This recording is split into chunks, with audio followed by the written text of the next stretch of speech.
حدثنا حفص بن عمر قال حدثنا شعبة قال أخبرني أشعث بن سليم قال سمعت أبي عن مسروق عن عائشة قالت كان النبي صلى الله عليه وسلم يعجبه التيمن في تنعله وترجله وظهوره وفي شأنه كله.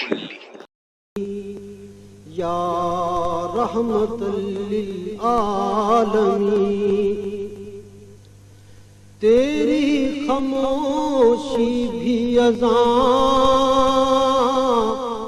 نیندیں بھی تیری رت رسول اللہ صلی اللہ علیہ وآلہ وسلم جوتا پہننے، کنگھی کرنے، وضو کرنے اور اپنے ہر کام میں داہنی طرف سے کام کی ابتدا کرنے کو پسند فرمایا کرتے تھے۔